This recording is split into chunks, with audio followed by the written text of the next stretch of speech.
कैसे मेरे प्यारे छात्र छात्राई होप के प्लग अच्छे होंगे। आपकी जो स्टडी चलेगी काफ़ी बेहतरीन चलेगी। तो आज की इस क्लास में लेकर आए हैं क्लास 12th के बायोलॉजी के मोस्ट इंपॉर्टेंट ऑब्जेक्टिव क्वेश्चन जो आपके फाइनल बोर्ड परीक्षा के लिए काफ़ी इंपॉर्टेंट है। तो इन इंपॉर्टेंट क्लास को काफ़ी बेहतरीन तरीका से देखिएगा, क्योंकि आज का जो क्लास होने वाला है काफ़ी बेहतरीन तरीका से होने वाला है। क्योंकि आज के क्लास में उस लेवल से उस तरीका का क्वेश्चन उठाया गया है जिस तरीका से बिहार बोर्ड अपना बिहार बोर्ड के पेपर में परिचय लहरा रहा है। तो आपको जो है एक भी क्वेश्चन को नजरअंदाज नहीं करना है और सारे प्रश्न को किसी भी परिस्थिति में किसी भी हाल में देख लेना है। क्योंकि आपको पता होनी चाहिए कि बायोलॉजी जो है इतना आसान नहीं है, जितना आसान आप लोग सोचते हैं उतना आसान नहीं है। काफी हार्ड बायोलॉजी होता है, आपको भी पता है हमको भी पता है। क्योंकि 2024 में किस लेवल का क्वेश्चन पूछा गया था वो आपको भी पता है, ठीक है ना। क्योंकि नीट लेवल का क्वेश्चन पूछा था, काफी बच्चे का करस लग चुका था। तो आपको जो है काफी बेहतरीन मेहनत करना होगा, ठीक है ना। तो आज का जो क्लास हो रहा है काफी इंपॉर्टेंट है। तो आज के क्लास में अंत तक बने रहिएगा। इससे पहले आप लोग मेरे क्लास को अभी लाइक नहीं किए हैं और चैनल को सब्सक्राइब नहीं किए तो फटाफट सारे बच्चे कर लीजिए, ठीक है।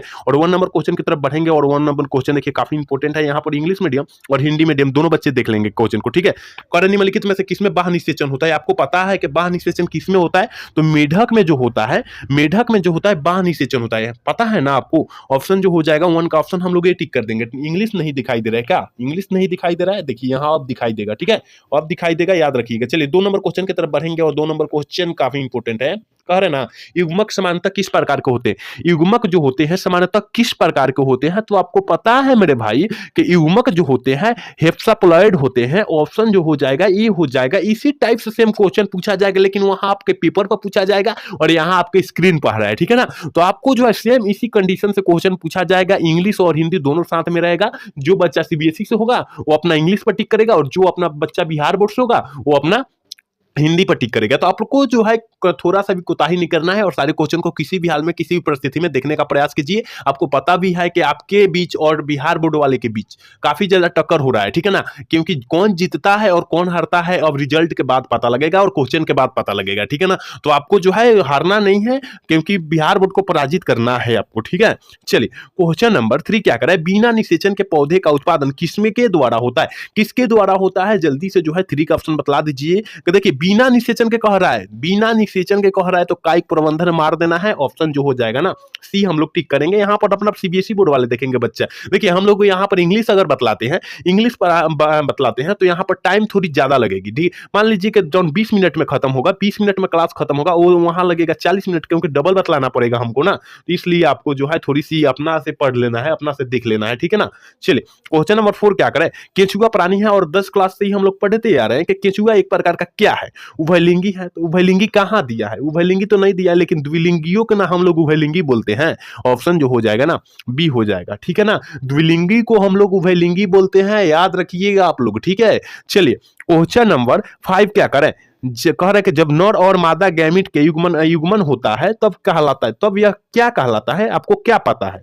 जल्दी से जो है 5 का ऑप्शन बतला दीजिए कि आंसर क्या हो जाएगा। देखिए कह रहा है कि जब नर और मादा जो नर और मादा मिलेगा तो लैंगिक जनन ना हो जाएगा। ऑप्शन बी हो जाएगा, याद रखिएगा। जब नर और मादा एक ही जीव में होगा उसे अलैंगिक जीव कहते हैं, ये भी याद रखिएगा आप लोग, ठीक है। चले क्वेश्चन नंबर 5 क्या 6 क्या करा है? ऋतुस्राव चक्र किसमें पाया जाता है? ये भी काफी इंपॉर्टेंट प्रश्न है कि ऋतुस्राव चक्र किसमें पाया जाता है। तो याद रखना है मेरे भाई कि ऋतुस्राव चक्र जो पाया जाएगा इनमें से सभी में पाया जाएगा। क्योंकि मनुष्य में भी पाया जाएगा, बंदर में भी पाया जाएगा, चिंपैंजी में पाया जाएगा। लेकिन यहाँ पर मध चक्र की बात कर दे, मध चक्र की बात कर दे तो अब आप लोग क्या मारिएगा? मध चक्र की बात कर दे तो देखिए मध चक्र जो होता है गाय में, भेड़ में, बैल में, इस सब में जो होता है मध चक्र होता है। तो आप लोग को याद रखना है, ठीक है। चलिए क्वेश्चन नंबर 7 क्या कर कह रहा है कि पुष्पीय पौधों में नर युग्मक का निर्माण किनके विभाजन से होता है? किनके विभाजन से होता है? जल्दी से जो है 7 का ऑप्शन बतला दीजिए क्या हो जाएगा। हम काफी बार बतलाए हैं कि जनन कोशिका के विभाजन से होता है। ऑप्शन जो हो जाएगा 7 का ऑप्शन हम लोग सी टिक कर देंगे। एक बार सारे बच्चे क्लास को लाइक कर देंगे, चैनल को सब्सक्राइब कर लेंगे और सेशन को अपने दोस्त के पास शेयर भी कर देंगे कि वो भी क्लास का भरपूर लाभ उठा ले। चलिए क्वेश्चन नंबर 8 क्या करें मेरे भाई? कह रहा है भ्रूणपोष क्या है? भ्रूणपोष क्या है मेरे भाई? ये काफी इंपॉर्टेंट है 2025 के परीक्षा के भी से सारा जो है गैस प्रश्न है, ठीक है ना। लेकिन ये काफी इंपॉर्टेंट है, याद रखिएगा। त्रिगुणित है यानी 3n है, याद रखिएगा। याद रखिएगा कि 3n है, याद रखना है। एक भी क्वेश्चन को हम लोग छोड़े ना और सारे क्वेश्चन को किसी भी हाल में किसी भी परिस्थिति में पढ़ने का प्रयास करें, देखने का प्रयास करें, रटने का प्रयास करें। आपको पता है टाइमिंग बहुत कम है और कम समय में अत्यधिक सिलेबस का दबाव आएगा, जिसके कारण हम लोग लोग क्वेश्चन को भूलने लगेंगे, इसलिए आपको जो है क्वेश्चन को नहीं भूलना है, ठीक है। चलिए क्वेश्चन नंबर 9 क्या कर रहा है, कह रहा है कि एमनियोमोफिलिक नामक परागण किनके द्वारा होता है, काफी इंपॉर्टेंट प्रश्न है, तो याद रखिएगा हवा के द्वारा होता है, हवा के द्वारा होता है, याद रखना है। 9 का ऑप्शन हम लोग डी टिक करेंगे। चलिए 10 नंबर क्वेश्चन क्या कर रहा है, कमल में परागण होता है, कमल में कौन सा परागण होता है, यहां पर 100% बच्चे गलत करेंगे कि कमल में जो है कौन सा परागण होता है, यहां पर कहेगा क्या कमल पानी में रहता है, जल परागण हो जाएगा, लेकिन यहां पर गलत हो जाएगा मेरे भाई। कमल में ना एक कमल जो है उसमें कीट परागण होता है, उसमें कमल में कीट परागण होता है। अगर आपके टारगेट वाला बुक होगा ना, गाइड होगा, तो वहां देखिएगा तो यहां जल में ही परागण दिया है, तो वहां गलत दिया है। आप लोग को जल परागण नहीं मारना है, कीट परागण मारना है, तब सही होगा, याद रखिएगा, ठीक है। जल में रहते हुए लेकिन इसमें कीट परागण होता है, ठीक है। चलिए क्वेश्चन नंबर 11 क्या कर रहा है मेरे भाई, कह रहा है ना बीजांड के वृत्त को हम लोग क्या कहते हैं, काफी इंपॉर्टेंट प्रश्न है और इसको भूलना नहीं है, प्रश्न को भूलना नहीं है कि बीजांड के वृत्त को हम लोग क्या कहते हैं, तो याद रखिएगा 11 का ऑप्शन ये हो जाएगा, फ्यूनिक कहते हैं, याद रखना है, ठीक है। चलिए क्वेश्चन नंबर 12 की तरफ बढ़ेंगे और 12 नंबर क्वेश्चन क्या कहेगा, देखिए इनमें से किसका पुष्पासन खाया जाता है, यहाँ काफी बच्चे भी गलत करेंगे कि पुष्पासन किसका हम लोग खाते हैं, सेव का। यहाँ काफी बच्चे शरीफा मारेंगे तो गलत हो जाएगा, यहाँ से सभी दिया रहता तो यहाँ सभी मार देता बच्चा, क्योंकि एक क्वेश्चन ऐसा है ना उसमें सभी आंसर होता है, जो आंसर रटा होगा ना, क्वेश्चन नहीं रट देखा होगा, आंसर रटा होगा तो गलत कर देगा, तो आपको गलत नहीं करना है, ठीक है। चलिए 30 नंबर क्वेश्चन देखेंगे और 30 नंबर क्वेश्चन 2025 के परीक्षा के व्यू से भी पूरा मतलब क्या बोला जाता है, इंपोर्टेंट है, याद रखिएगा, ठीक है ना, 2025 के परीक्षा व्यू से, क्योंकि 2023 में फाइनल बोर्ड वाला में पूछा गया है, ठीक है। कह रहा है कि एक स्वस्थ महिला पूरे जीवन काल में उत्पन्न कुल अंडों की संख्या होती है, मतलब कहने का मतलब क्वेश्चन का है कि एक स्वस्थ महिला अपने पूरे जीवन काल में कितना अंडा को उत्पन्न कर सकती है, तो याद रख लीजिएगा 400 याद रखना है, ये भूलना नहीं है और याद रहेगा इस सब बच्चों का, ठीक है। चलिए क्वेश्चन नंबर 4 क्या कर रहा है, द्विगुणित संरचना है, द्विगुणित संरचना कौन सा है, जल्दी से जो है 4 का ऑप्शन बतला दीजिए मेरे भाई, क्या हो जाएगा, या सॉरी 14 का ऑप्शन ना, 14 का ऑप्शन फटाफट बतला दीजिए क्या हो जाएगा, तो युग्मनज है, ठीक है ना, युग्मनज होता है और इसमें 2n होता है, द्विगुणित होता है, युग्मनज जो होता है द्विगुणित होता है, ये भी याद रखिएगा, ये द्विगुणित पूछा ही जा रहा है, ठीक है ना, याद रखना है। चलिए क्वेश्चन नंबर 15 क्या करा, फैलोपियन नलिका का अंडाशय से निकटतम भाग को हम लोग क्या कहते हैं, फैलोपियन नलिका का निकटतम भाग के हम लोग क्या कहेंगे, तो 15 का ऑप्शन जो हो जाएगा बी हो जाएगा, वायु कोष्टिका कहते हैं, लील कहते हैं, ठीक है ना, ओबरी कहते हैं, ठीक है। चलिए क्वेश्चन नंबर 16 क्या कर रहा है, मादा मानव में गर्भकाल है, मतलब कहने का मतलब है कि मादा मानव जो है बच्चों जो है कितने माह पर उत्पन्न कर सकती है, पैदा कर सकती है, क्वेश्चन का कहने का मतलब है, तो ये सारे बच्चों को पता होगा, छोटे बच्चों का भी पता होगा कि सर 9 माह पर अपने माँ जो होती है बच्चों को जो है जन्म दे देती है, याद रखिएगा। चलिए क्वेश्चन नंबर 17 क्या कर रहा है, एंड्रोजेंस किससे उद्दीपित करता है, एंड्रोजन जो होता है किससे उद्दीपित करता है, जल्दी से जो है 16 का ऑप्शन 17 का ऑप्शन बतला दीजिए, तो क्या शुक्राणु जनन को करता है, ऑप्शन डी हो जाएगा। चलिए क्वेश्चन नंबर 18 क्या करा है, गैमिट निर्माण को हम लोग क्या कहते हैं, गैमिट निर्माण को क्या कहते हैं, और 2025 के परीक्षा के विषय काफी इंपॉर्टेंट होंगे कि गैमिट निर्माण को हम लोग गैमिटोजेनेसिस कहते हैं, ऑप्शन ए हो जाएगा, याद रखिएगा 18 का ऑप्शन ए हो जाएगा। एक भी क्वेश्चन को आप लोग भूलने का प्रयास मत करें, केवल पढ़ने का प्रयास करें मेरे भाई, हम बार बार नहीं बोल रहे कि खाली पढ़ते रहना है भाई, इसमें तो इंजॉय भी करना है, आपको फुल इंजॉय करना है, परीक्षा है तो टेंशन नहीं लेना है, ठीक है ना, टेंशन नहीं लेना, पूरा फुल इंजॉय करना, अपना 8 घंटा मेहनत करके 9 घंटा मेहनत करके आपको फुल एंजॉय करना है, जितना करना है उतना कीजिए, ठीक है ना, बाकी अपना ये भूलना नहीं है, 8 से 9 घंटा अभी भूलना नहीं है, इतना करके और उसके बाद क्रिकेट खेलिए या फुटबॉल खेलिए, कुछ भी खेलिए लेकिन खेलिए, ठीक है ना, तो आपको जो है टेंशन नहीं लेना है, टेंशन मुक्त रहना है आपको। चलिए क्वेश्चन नंबर 19 क्या कर रहा है, कैपेसिटेशन एक प्रक्रिया है जो होती है, क्या होती है, आपको सारे बच्चे को पता होगा कि कैपेसिटेशन एक प्रक्रिया है जो होती है ना, याद रखिएगा मादा जनन मार्ग में होती है, ऑप्शन बी हो जाएगा, ठीक है, 19 का ऑप्शन बी हो जाएगा। चलिए 20 नंबर क्वेश्चन की तरफ बढ़ेंगे और 20 नंबर क्वेश्चन 2025 के परीक्षा के विषय पूरा मस्त इंपोर्टेंट क्वेश्चन है, ठीक है ना, मस्त इंपोर्टेंट क्वेश्चन है 2025 के परीक्षा के व्यू से। कह रहा है उच्च मृत्यु दर के कारण जनसंख्या का तीव्र ह्रास कहलाता है, क्या कहलाता है, यानी कहने का मतलब उच्च मृत्यु दर कह रहा है, ठीक है ना, और उसमें जनसंख्या का क्या हो रहा है, ह्रास हो रहा है, ठीक है, जनसंख्या का ह्रास यानी कमी हो रही है, उसे हम लोग क्या कहते हैं, तो याद रखिएगा 20 का ऑप्शन जो हो जाएगा क्या हो जाएगा, बी हो जाएगा। और काफी इंपॉर्टेंट है ये प्रश्न, याद रखिएगा। जनसंख्या अवनोपन कहलाता है, याद रखिए। यहाँ काफी बच्चे डी मार देंगे, याद नहीं होगा तो काफी बच्चे डी मार देंगे। देखिए भैया, हम कह रहे हैं ना 70 क्वेश्चन पूछा जाए, जिसमें से आपको 35 क्वेश्चन को ही जवाब देना है। आपको कौन काम है, थोड़ी सी भी डाउट होगा छोड़ देंगे ना हम भाई। 35 ना मारना है, 35 मारना है, 70 में 35 यानी दुगुना मारना है हमको, तो छोड़ देंगे। जो भी डाउट होगा छोड़ देंगे, जो क्लियर होगा या कंसेप्ट से पूरा क्लियर होगा उसको हम मारेंगे ना। यहाँ जो हो जाएगा वो मार देंगे, ठीक है ना। तो याद रखिएगा, जो कंठस्थ होगा वही मारना है आपको ऑब्जेक्टिव, ठीक है। चलिए 21 नंबर क्वेश्चन क्या करे, जन्म नियंत्रण की सर्वाधिक उपयुक्त विधि क्या है। जन्म नियंत्रण की बोला जा रहा है, ठीक है ना। जन्म नियंत्रण की सर्वाधिक उपयुक्त विधि क्या है, तो याद रखिएगा 21 का ऑप्शन डी हो जाएगा, बंध्याकरण है। ऑप्शन डी हम लोग टिक कर देंगे। चलिए 22 नंबर क्वेश्चन क्या करे, कॉपर टी का कार्य क्या होता है। कॉपर टी का जो होता है कार्य जो होता है वो क्या होता है, याद रखिएगा, निषेचन को रोकना होता है, याद रखना है, ठीक है। ऑप्शन सी हो जाएगा, 22 का ऑप्शन सी हो जाएगा। 23 नंबर क्वेश्चन की तरफ बढ़ेंगे और 23 नंबर क्वेश्चन करना, जननांग मर्षण निम्नलिखित में से किसके द्वारा फैलता है, किसके द्वारा फैलता है। और ये 2025 की परीक्षा के से काफी इंपॉर्टेंट है, क्योंकि 2023 में प्रश्न पूछा भी जा चुका है। याद रखिएगा कि जननांग मर्षक इनके द्वारा फैलाता है, तो याद रखिएगा 23 का ऑप्शन डी हो जाएगा। पेपुलिमा विषाणु के कारण फैलता है, ऑप्शन डी हो जाएगा। चलिए क्वेश्चन नंबर 24 क्या कर रहा है, आनुवंशिकता के नियम किसने प्रस्तावित किया था। ये भी काफी इंपॉर्टेंट है, काफी इंपॉर्टेंट है ये भी।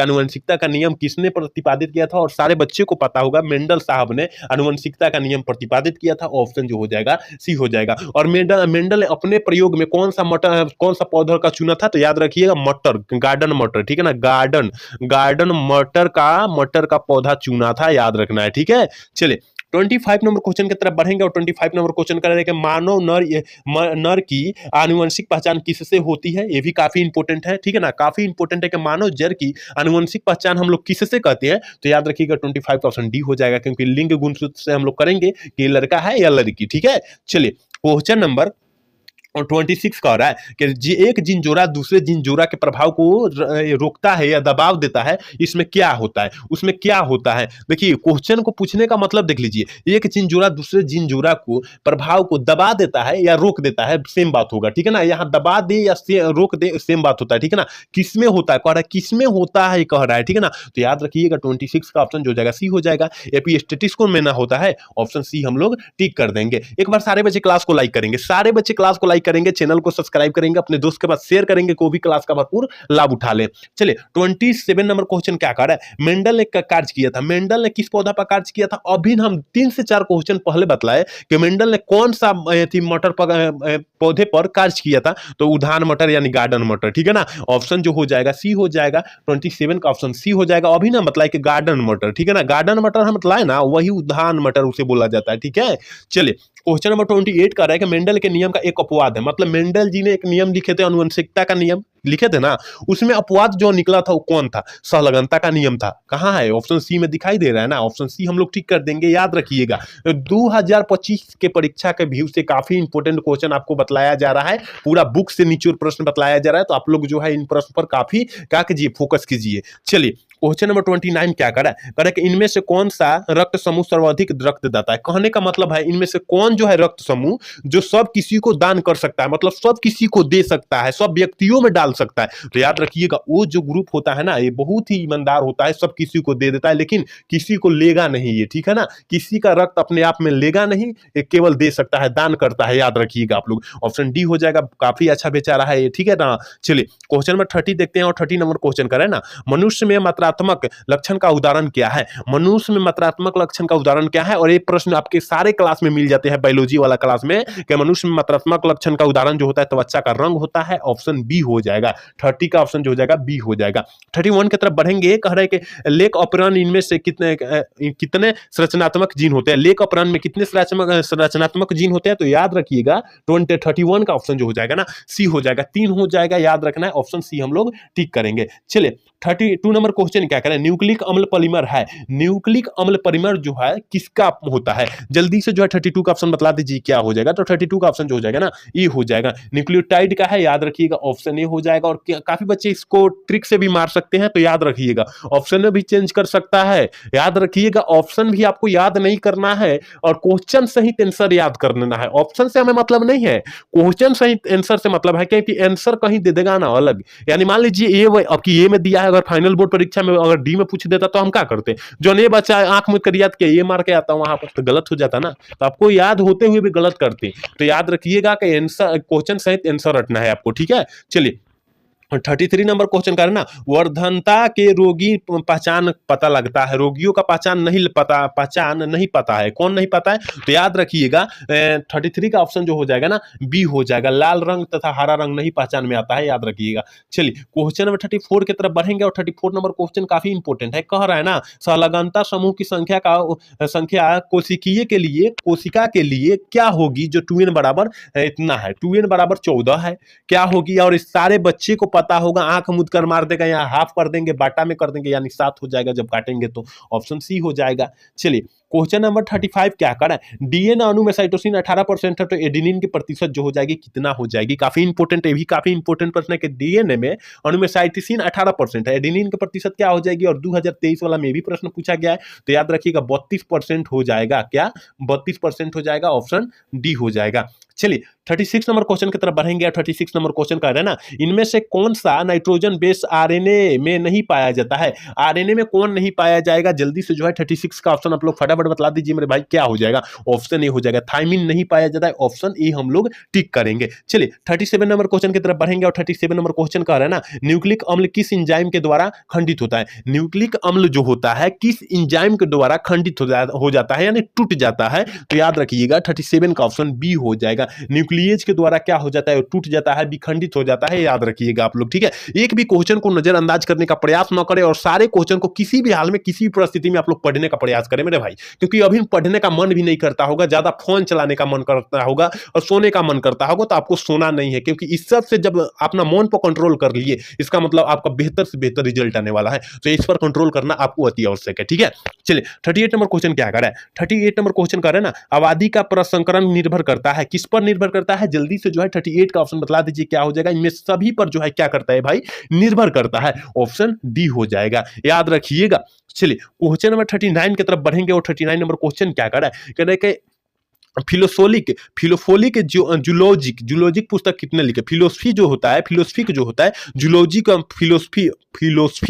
जूलॉजिक पुस्तक किसने लिखी है? कौन से वैज्ञानिक लिखे हैं? तो याद रखिएगा 39 का ऑप्शन ए हो जाएगा, लेहमार्क द्वारा लिखा गया है, रचा गया है, ऑप्शन ए हो जाएगा। चलिए 40 नंबर क्वेश्चन क्या कर रहा है कि एकिडीना है, और एकिडीना क्या है मेरे भैया? एकिडीना जल्दी से बतला दीजिए, क्योंकि ये सारे क्लास में हम चर्चा किए हैं, क्योंकि कोई भी बायोलॉजी का ऐसा क्लास ना होगा उसमें क्वेश्चन न आया हो, ठीक है ना। तो आप लोग देखो होंगे तो सारे क्वेश्चन अवेलेबल आपको मार देंगे ये लोग, ठीक है। तो याद रखिएगा 14 का ऑप्शन ये हो जाएगा, क्योंकि योजक कड़ी है और 2025 के परीक्षा के विषय वेरी वेरी इंपॉर्टेंट है, याद रखिएगा, ठीक है। ऑप्शन जो हो जाएगा ए हो जाएगा, याद रखना है। चलिए क्वेश्चन नंबर 41 क्या करें, नई प्रजाति के निर्माण का महत्वपूर्ण कारक क्या है? और ये भी 2025 के परीक्षा के व्यू से काफी इंपॉर्टेंट है, तो इस प्रश्न पर काफी आप लोग फोकस कीजिएगा कि नई प्रजाति के निर्माण का महत्वपूर्ण कारक क्या है मेरे भैया? तो याद रखिएगा ऑप्शन जो हो जाएगा ना ए हो सॉरी बी हो जाएगा, उत्परिवर्तन है, ऑप्शन बी टिक कर देंगे। यहां पर नंबर सीबीएसई बोर्ड वाले सारे क्वेश्चन देखेंगे, ठीक है। चलिए 42 नंबर क्वेश्चन क्या कर रहा है, डायनासोर है, और ये प्रश्न तो आपको भूलना नहीं है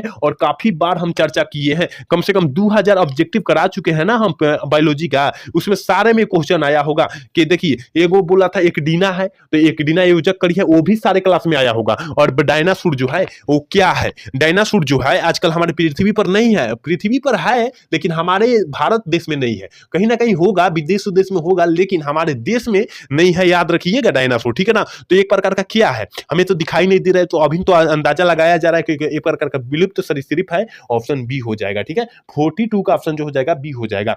चलिए 43 नंबर क्वेश्चन कह रहे हैं, मनुष्य में प्लाज्मोडियम की संक्रमण अवस्था होती है, क्या होती है? ये काफी इंपॉर्टेंट प्रश्न, वेरी वेरी इंपॉर्टेंट प्रश्न है कि मनुष्य में प्लाज्मोडियम की संक्रमण अवस्था जो होती है क्या होती है? 43 का ऑप्शन जो हो जाएगा ना ये हो जाएगा, एक्सपोजोवाइटर होती है, ऑप्शन ए हो जाएगा, ठीक है। एक बार सारे बच्चे क्लास को लाइक करेंगे, सारे बच्चे क्लास को लाइक करेंगे, चैनल को सब्सक्राइब करेंगे, अपने फ्रेंड के पास सेशन को क्या करेंगे, शेयर करेंगे, ठीक है। चलिए क्वेश्चन नंबर 44 क्या करें, एंड अमीबा इनमें से क्या है? एंड अमीबा इनमें से क्या है? तो याद रखिएगा 44 का ऑप्शन सी हो जाएगा, प्रोटोजुआ है, ऑप्शन हम लोग सी टिक करेंगे। एंड अमीबा जो है इनमें से एक प्रकार का प्रोटोजुआ है। चलिए 45 नंबर क्वेश्चन करें, ट्रिपल एंटीजन टीका का उपयोग नहीं होता है, ट्रिपल एंटीजन का उपयोग नहीं होता है, किसमें नहीं होता है? तो याद रखिएगा 45 का ऑप्शन जो हो जाएगा ना सी हो जाएगा, टाइफाइड के बुखार के में ही इस दावा का उपयोग हम लोग नहीं करते हैं, याद रखिएगा, ठीक है।